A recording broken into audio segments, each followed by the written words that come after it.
Hey, mamas. Welcome to another live here on Smart Money Mamas. Well, happy Friday night. I hope you've had a wonderful week and have great plans for the weekend coming up. I'm Chelsea Brennan, founder of Smart Money Mamas and the Mamas Talk Money virtual conference series.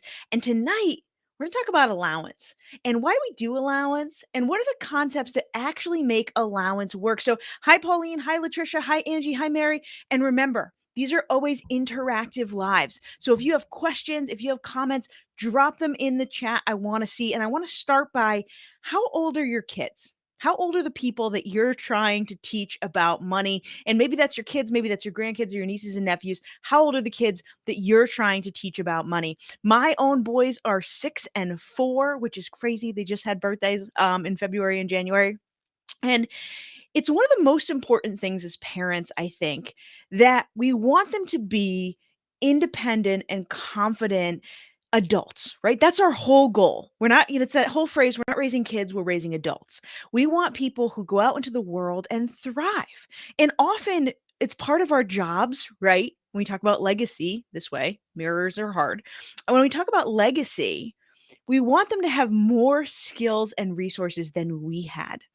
And a big blank spot for so many of us when we hit adulthood was money, right? Maybe you got surprised with student loans when you had to adulthood. Maybe you had difficulty getting a job, or you got a job and you had no idea what that benefits paperwork meant, like 401k match, picking your investments, long-term disability, like crazy.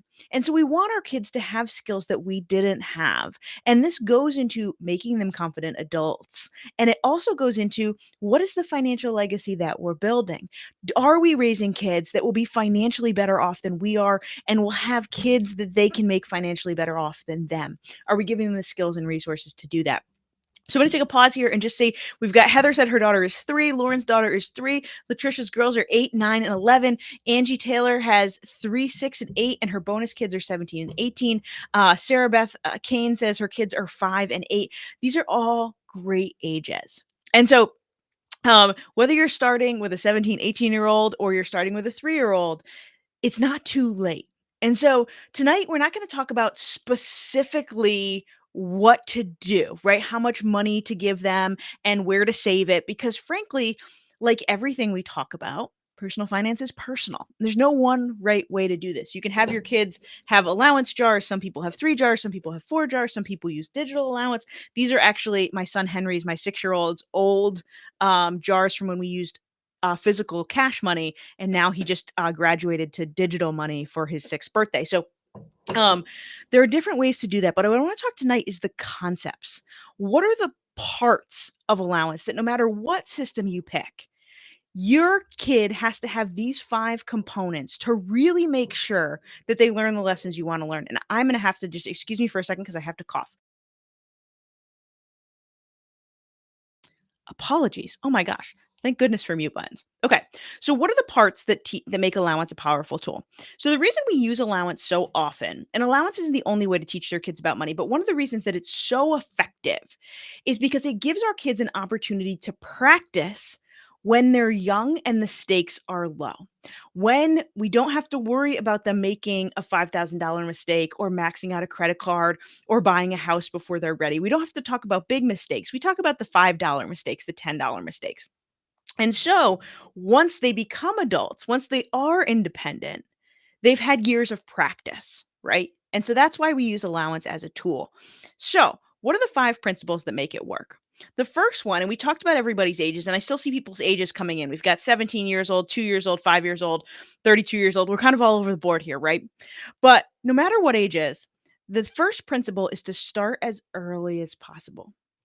And so kids understand, the research shows that kids understand the basic function of money, the fact that we trade money for things around age 3, the basic cores of economics, and that they have some core money beliefs set around age 7. And I know everybody here in the chat whose kids are 17, 18 are like, oh my God, I missed it. And so this is why the answer is start as early as possible. Wherever you are, start as early as possible. When your kids are young, 3, 4, 5, 6, you have the ability to start with a little bit more of a blank slate. You're very much involved in shaping their money mindset and teaching them good money values. When your kids are older, 11, 12, 13, 14, 15, 16, and above, then we still want to start as early as possible, but we have to think about what do they already believe about money? Because they have already picked up things. They've already watched how money works in the world. They've already watched you have conversations with your friends and your partner about money. They've already had those experiences of jealousy and lack, right? And so instead of just coming in with a system full out, like, hey, I heard about this is the way to do allowance, we're going to jump in.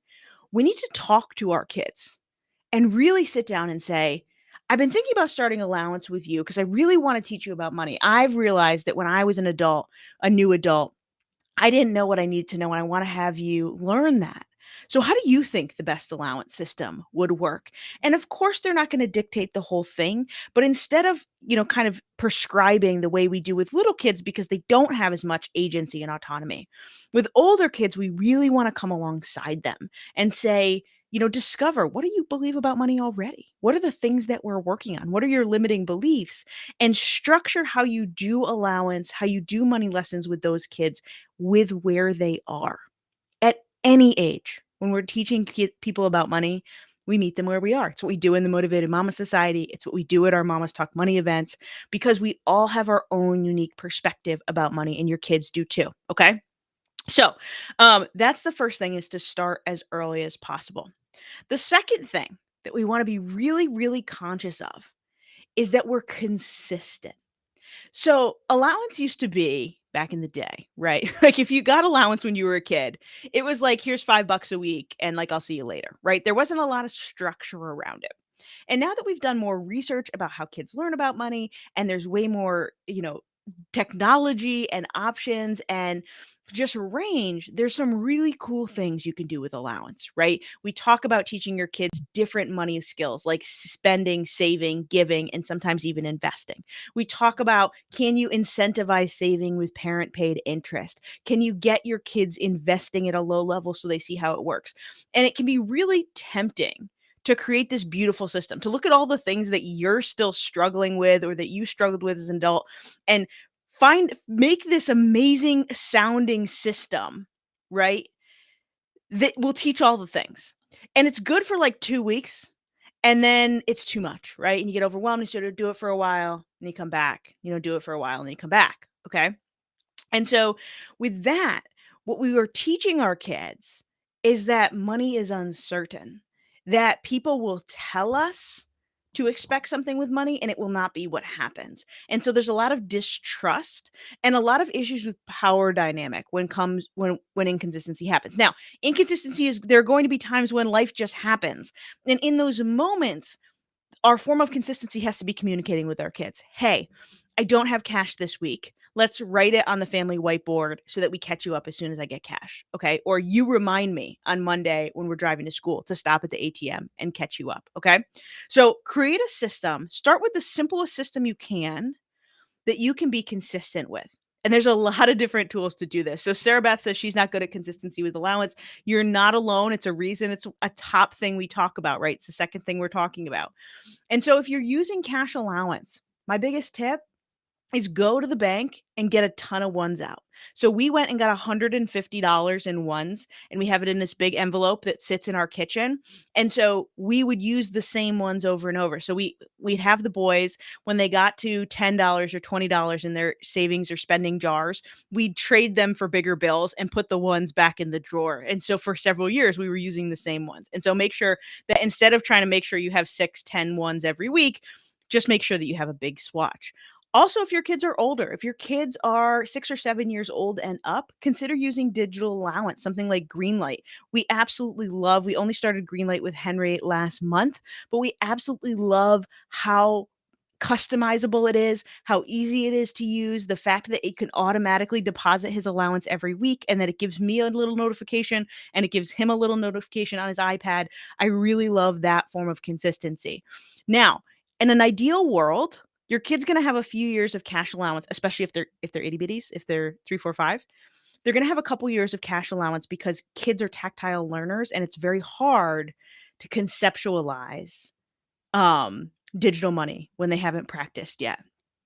But if it's having to help them conceptualize something difficult or inconsistencies, help them conceptualize something difficult, right? Find a different way to do it at home to conceptualize that for them because consistency matters. And so we have a few questions in the comments. Latricia says, I have an issue with giving them allowance for cleaning. My kids hate cleaning, and I don't think that they should be paid for a place they're living in. I could be wrong. Someone help me with this one. Okay. So we're going to take a break here. So we've done 1 and 2, start as early as possible, be consistent. And now I'm going to talk about, should kids be paid for chores? And this is the great debate. This is the great debate in the allowance world. Should kids be paid and be taught? And so the people who say that kids should be paid for chores believe that you're teaching kids to work for money. I have 2 issues with that. One, you should just care for the place you live in, and we should be teaching our kids lessons that we care for the things that we have. Okay. And so that's a big one. The second one is that actually, I have 3. The second one is that research shows that when we incentivize kids for things they're expected to do, so this comes to paying to chores, this comes for paying for grades, this comes for paying your kids for reading. Over and over and over, the research has shown that kids will learn to do the bare minimum to get the reward. And once you take the reward away, they are less likely to do those things. And so, because they always get the carrot, right? When they don't get the carrot, they don't do it. And so, to make sure that our kids always value their homes, that they always value lifelong learning, we don't pay for things. I don't pay. I'm saying my family. We don't pay for things like chores, for regular chores, and we don't pay for things like grades or reading, right? The only exception I would make for the reading thing is that I've heard some great people. We've heard some great people do things like picking financial literacy books when their kids are in high school and paying them $20, $25 to read the book and write a book report, because it is hard to get kids to read some of those nonfiction books. And that's like an extra thing. And it's an easy investment, right? And so that's where I would talk about. The third thing, that I would mention, because I said I had 3 things, which of course are now escaping me what the third thing was. Just give me a second. I'll come back to it. So, Martina said, I look at an allowance as an investment. And that's the exact right answer. So, we operate what we call a family financial ecosystem. How do we make sure all of us succeed with money as much as possible? Because if the kids are weak as adults, they're going to come back to us, right? And that's going to weaken us. If we don't save for retirement, if we don't prepare ourselves in our financial legacy, they're going to worry about whether they're going to have to take care of us as they get older, right? It's that whole problem of, are you a burden on your kids as you get older? And so when we think about that family financial ecosystem and wanting the boys to thrive, paying allowance is 100% an investment in our whole family's financial future, not just the kids thriving, but our whole family's financial future. So a few bucks a week to get the return of they have the skills that they need as adults is easy. So we have allowance as just a part of being in the family. We explain it to the boys that, hey, when you're older, when you're 15, 16, 17, when you're a full adult, we want you coming to us with business ideas. We want you questioning, where do we give to charity? We want you involved in this discussion, this legacy that we're building as a family. But for right now, when you're 6, you have the ability to manage $6 a week. And so that's what you get. And every year you'll get a raise. And so we kind of work on it that way. Martina says, where can I learn about having my kids invest their allowance? My 2 oldest have several hundred saved and are ready for investing. Great question, Martina. And so we're going to move back to the 5 things really quick, but I'll have my team drop a link for you guys. If you go to smartmoneymamas.com/greenlight, Greenlight is what I was mentioning that we use for Henry. It's fantastic. And they have an option called Greenlight Max that will let your kids invest in index fund ETFs. And it's fantastic. And it's a good place to get started because your kids can watch it in their own app and you as a parent have oversight. And anytime we're talking about investing with kids that are under 18, they need to have oversight and they need to have custodial accounts. And so I love Greenlight for that. Definitely a place to start. Okay. So we're starting as early as possible. We're being consistent. We're keeping concepts age appropriate. right? So we have all different ranges of ages of kids here. And so if your kids are ready to for investing, you're talking, they're 13, 14 years old and up, they're ready to think about concepts like compound growth. They're ready to understand a little bit of risk, right? The parts of their brain that can really conceptualize long-term risk aren't ready, but they're willing to have those conversations. Then we do investing. When your kids are itty bitty and they're still trying to figure out how to do delayed gratification, how to do the money math, they're not ready for that. And so I'm not going to do that. But I also mean when we talk about saving and we talk about giving, because at the end of the day, we want to teach our kids how to prioritize their money. We want to teach our kids how to enjoy money that they've set aside for spending. We want to teach our kids that saving is a way to get really cool things that you couldn't otherwise get, like retirement, like vacation, like their first home, right? Really cool things that they couldn't otherwise get. And we want to teach them that there's always enough to bless others, that there are differences in how people have access to money and access to resources. And we have the ability to give back and reach back no matter where we are in our journey. Those are kind of some of the core things we want them to teach them. And so for saving specifically, let's touch on saving for a second. When we as parents look and we're like, man, we would be so ahead of the game if we had started saving for retirement at 5 years old, right? Or at 6 years old. And so they have their savings bucket and you see the couple dollars they get a week in there, and your gut reaction sometimes is to say, I'm going to tuck that away for their car when they turn 16. I'm going to put it in a bank account for their college education, or, invest it for retirement, whatever that is. If your kid is 6, that is freaking never land, right? Like, the ability for a 6-year-old to think 10, 20, 30, 40 years in the future, they can't do it. It's impossible. And so what they build at that age is this relationship that saving is my money disappearing. Saving is somebody taking my money and I can't use it anymore. And so what you see is the kids that were forced to save in that way without any kind of autonomy and without any kind of relation to their age appropriateness, they become adults who spend money as soon as it hits their bank account because they're worried that if it goes into savings, it's going to be gone. Right. And so instead, what we want to do is have age appropriate savings goals. Figure out how long you think your kid can wait to kind of stretch that delayed gratification a little bit. If they're 3, this might be 6 weeks. If they're 6, Henry just saved for a goal for 4.5 months, and that was awesome. And his next goal is going to be 6 month plus. We were talking about what he wants to save for. And so each time they set a new goal, stretch them a little further, because what we want to teach them once again is that saving is a way that we get cool things we couldn't otherwise get. And so when they're 6, that might be a $90 Lego that seems like impossible when they're only getting $6 a week or $5 a week. But when they're a little bit older, when we hit 10, then it's much easier to say, hey, you've been practicing this saving this whole time. Let's talk about your car. Okay. And so we want to keep concepts age appropriate. Try not to run ahead. And a lot of us, all of us, are still dealing with our own money mindset hangups. We all, no matter where you are in your money journey, we all have parts of money that's a little uncomfortable for us because money is emotional and money is tied to so much of our history and so much of our past. And that we're struggling with our own things. So try to make sure you're not rushing ahead to solve a problem that isn't a problem for your kid yet, right? We're starting a little bit more with a clean slate.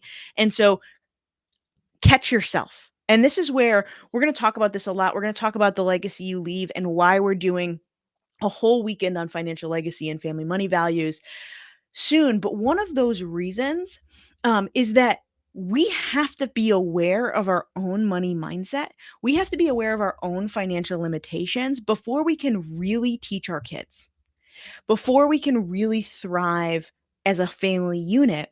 Because if we are just ignoring all of our own problems and just focusing on the kids, they're watching us day in, day out. And whatever we tell them, whatever we lecture them, it doesn't matter.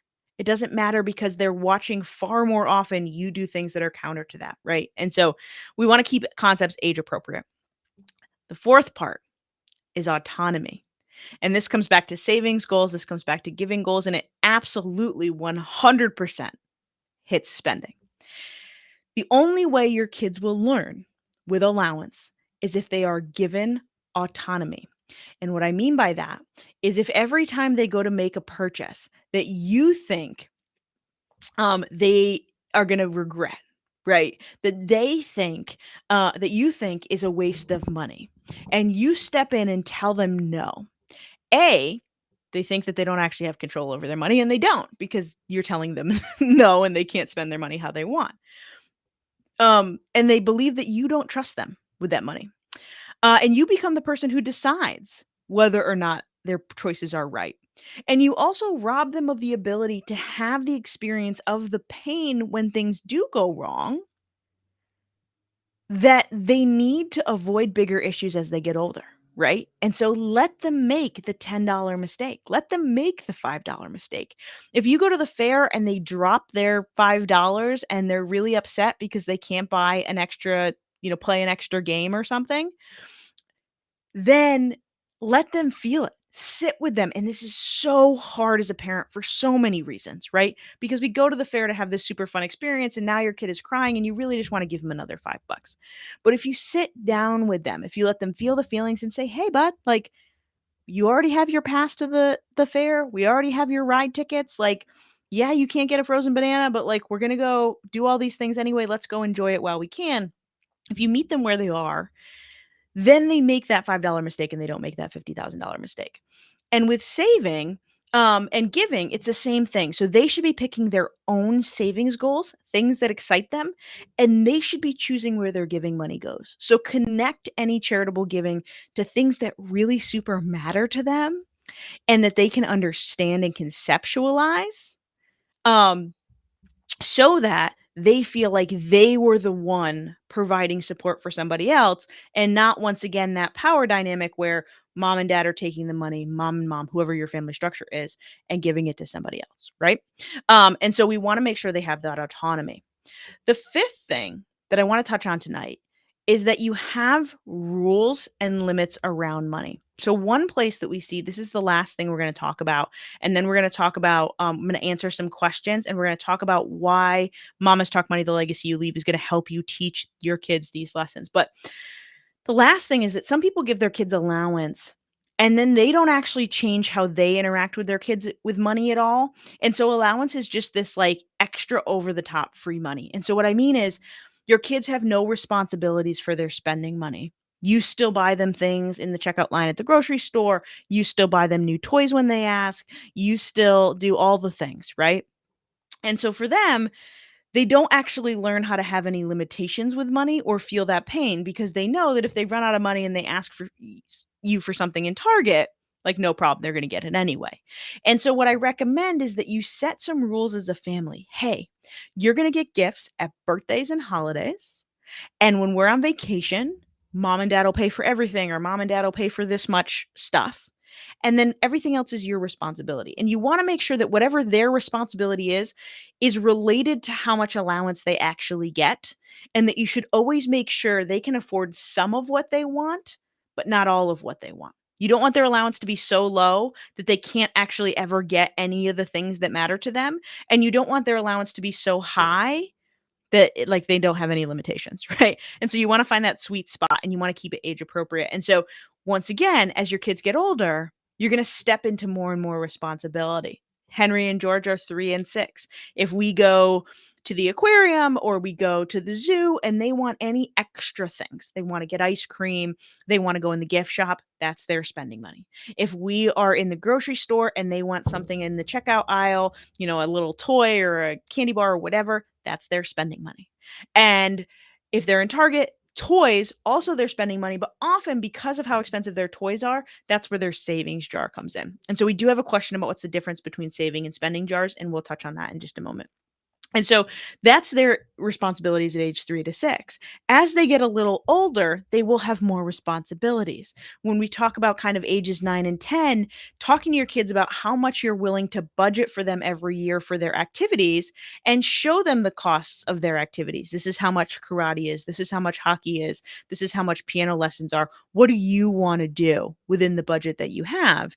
And if you want more, are there creative ways that you could get that money to do more, right? Because we don't want to activate our kids, a sense of scarcity when it comes to money, but we want them to be problem solvers. We want them to say, hey, if I started a business doing this, or if I did this extra job for our neighbor or for our family. So sometimes for like over the top big chores, we will not chores, over the top big tasks, like when we get cords of wood delivered and it all needs to be stacked, we will pay the boys for things like that, right? Here are some things I could do to earn the money for what I want.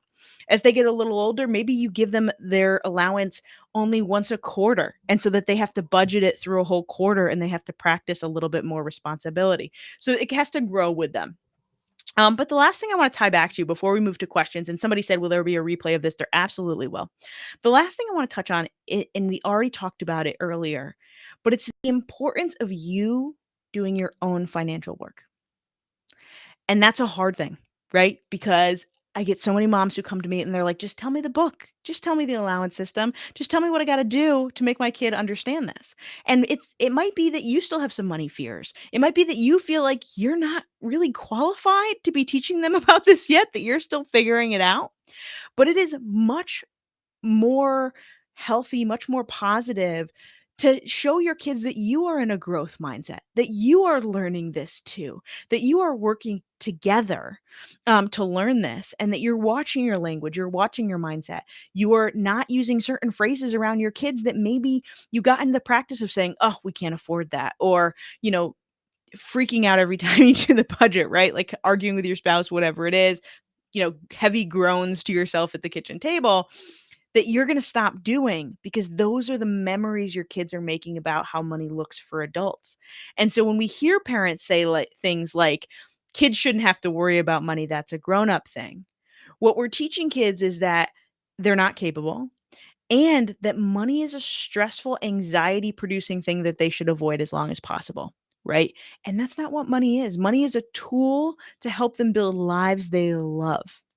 And so, real quick, before we jump into questions, I'm going to just show you what we're doing April 8th through 10th. And some of you drop in the chat if you already have your ticket to Mama's Talk Money Legacy You Leave. So, Mama's Talk Money The Legacy You Leave is running from April 8th through 10th. Is it a completely virtual conference, all live with these amazing, beautiful speakers. These are only some of them. And we are going to talk about financial legacy. What are our family money values? What do we want to teach our kids? What are we doing as a family to make sure that we are all as stable and secure as possible? Kim, Cassie, Angie, Lauren, everyone has their ticket. So glad, Sarah Beth. If you guys don't have your ticket yet, just head to mamastalkmoney.com and you can grab your ticket. And so we're going to be talking about how do we make choices today that build the financial legacy and the generational wealth that we want. Because so often we hear the word legacy and we think about somebody who's 70 years old making one big decision to define their legacy. And we think about legacy as something that, like, yeah, that seems kind of important, like to teach my kids about money, but maybe when they're a little older, or maybe when I'm more financially secure, or when I get that next promotion. But a legacy isn't a decision that we make once. This isn't one big lecture we have with our kids one time. This isn't a big charitable donation when we're, 60, 70, 80 years old. Legacy is built by all the teeny tiny decisions that we make every day. And so this is the time to start changing those little decisions to align with the legacy that you want to build. So this is a 3-day event for moms who want to cultivate a wealthy mindset, create a thriving financial legacy for their family, and build generational wealth that actually lasts. Because just a reminder, everybody, that 70% of generational wealth is lost by the second generation. So you do all kinds of hard work to build a little bit of wealth, you pass it to your kids, and 70% of it is gone by the time it gets to their kids. And once it gets to their kids, 90% of it is gone before they get to the next kid. And that is because we focus on the wealth building. We focus on making ourselves financially secure. And we forget that if we don't raise kids with a positive, healthy money mindset, if we don't give them the skills to thrive with money, it's not going to last. right? So many friends have their tickets. Oh my gosh. Mary, Kim, Jessica, so glad to see all you guys coming. And so the event is 3 days. We'll have 6 powerful keynote sessions, 9 panel discussions. Each day we will have a 90-minute group work session where we're going to come in. I'm going to teach a concept and give you guys discussion questions, break into small groups so you can interact with other moms and really leave the weekend with a very clear sense of what your family money values are, what kind of legacy you want to create, and what are your first steps going to be to get there. We also have over $5,000 in giveaways, a pop-up Facebook group, and so much. And every night we have live Q&As with me. But moving on real quick, because I want to get to everybody's questions. We are adding, if you join by the end of this weekend, you will get our Kids Talk Money discussion cards. So if you guys can see these, I have them here. They're printable. So they're not actually physical cards, but they're printable. There's over 50 questions and conversations to start with your kid. If you are not sure, how to start a conversation with your kids about money. If you're not sure what your kids really think about money, this deck of cards is a great way to pull something at the dinner table each night and have a conversation. Ask your kids what's the best way to learn about money. And if they say TikTok, maybe we question that. Who are they following on TikTok? Okay. And so ask the questions, get their answers. And find out, how do we start making money a normal conversation in our household? And so the cards are set up to be very easily printed double-sided. So you have the nice background on there, which of course won't show up because my camera's being weird, and things like that. All right. So I'm going to take a break and open up for questions. I'm going to leave this on the screen. If you don't have your ticket to the event yet, make sure to head to mamastalkmoney.com. The entire weekend is all live. You have access to all the giveaways. You have access to 30 days of replays within the Motivated Mama Society. So you have continued access to me to ask questions, to access all of our other courses and resources that live inside the society, including our creating a family allowance system that actually, we talked about the 5 core concepts tonight, but this actually helps you break down step by step how much you're going to give your kids, what are their responsibilities, what are the rules, really help you work it out in a system that works for your family. And so you'll have access to that and all our other libraries of 40 plus master classes after the event. So moving on, we got some questions here. I'm going to scroll up a little bit and make sure I didn't miss anybody's questions. And so Latricia asked a question, what's the best way to save for a child's college education? Are CDs still good for saving? So CDs, for those who don't know, are certificates of deposit. You commit your money into a CD for a certain amount of time, and you usually get a slightly higher interest rate for doing so. CDs still aren't generally a great way for savings unless you're picking a really long-term CD, and you have a lot of money to put into it. And in those cases, if you're really doing long term, you probably are better off investing it. But a high yield savings account is kind of the best way for goals that are anywhere from 3 to 5 years in the future or shorter. The best way to save for college is a college 529 savings plan. Every family is a little bit different, but if you expect your kid to go to college, or they're even, likely to go to college, over 50% likely to go to college, that is set up as a tax advantaged way to save for your kid's college education and let them invest that money so that it works for you until they're ready to go to college. All right. So Cassie said, so what's the difference with the spend save jar? Do we save to spend or save? Do we save to spend you said that both ways, spend to save. Okay. So what we do in our household is that equal money goes in each jar. And this really depends on the kid's age. And so once again, we have a concept of simplicity. Henry is 6, so he gets $6 a week. $2 goes in each of his 3 buckets: save, spend, give. For George, he's 4, so he gets $4 a week.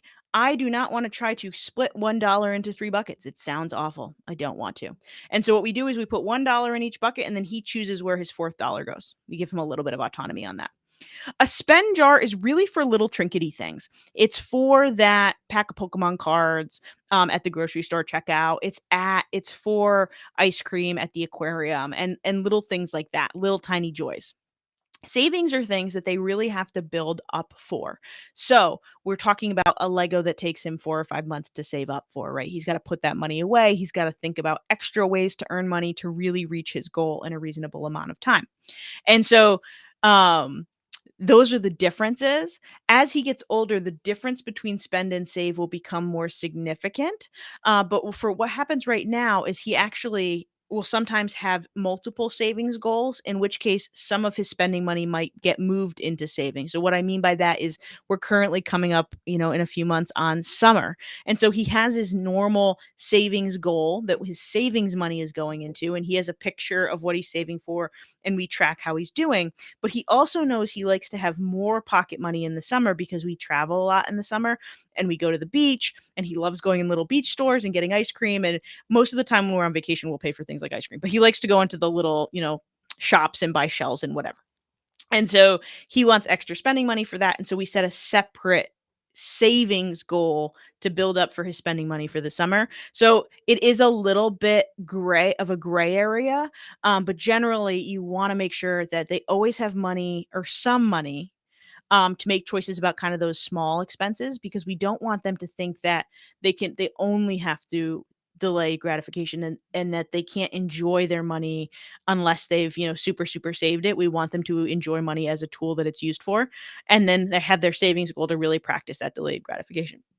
Um so do we save in the spend jar? Sometimes so when he had jars like this, he would save in the spend jar, which is what you're saying. So if he was saving for summer when he had physical jars, this is his spend jar. And so he would just leave some of his spending money in his spend jar and not put it in his wallet.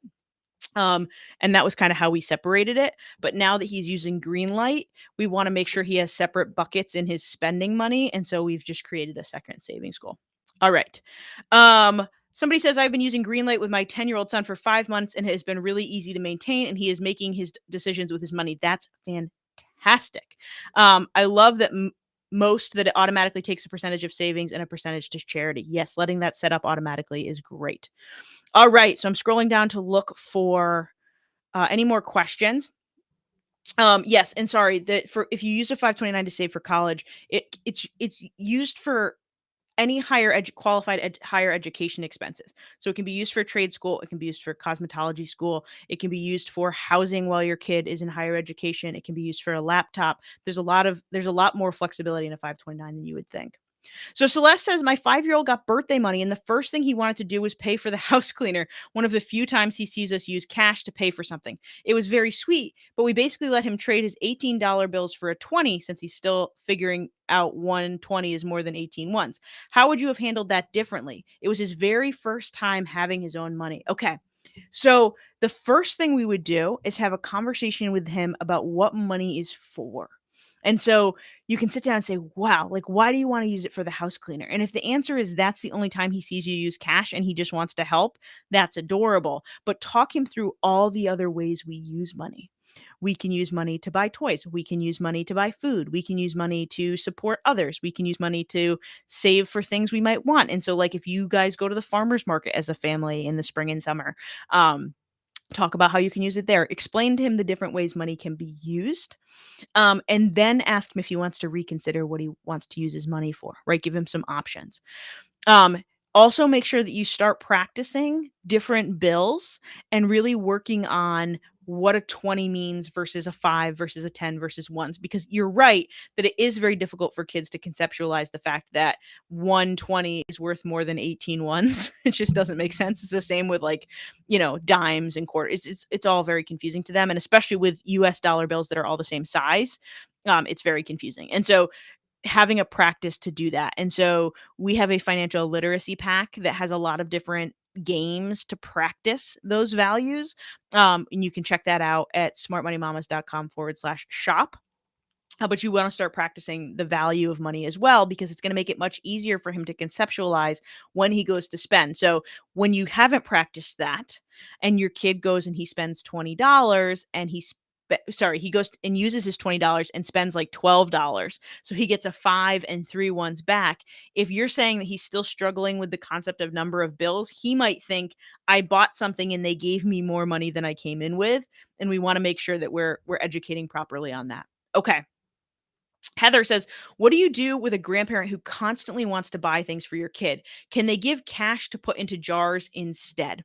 Okay. So we're going to work on something like legacy, right? In the legacy event, One of the things we're going to talk about is what are your family money values and what kind of lessons are you trying to teach your kid? The reason this is important to do, and the reason we're going to guide you through and show you panels of women who all do this a little bit differently and have their own perspective, the reason you have to come up with your own system is that you need to be able to have a clear explanation to grandparents about what you're trying to teach your kids and what their boundaries are. How many presents are they allowed to give at holidays and birthdays? How much is cash are they allowed to give? Because cash is a big one. And so one of the things that I want you to know is that giving cash for their jars can be great, but as soon as grandma or grandpa comes in with $50, $100, even $20, that really throws off that delayed gratification. Okay.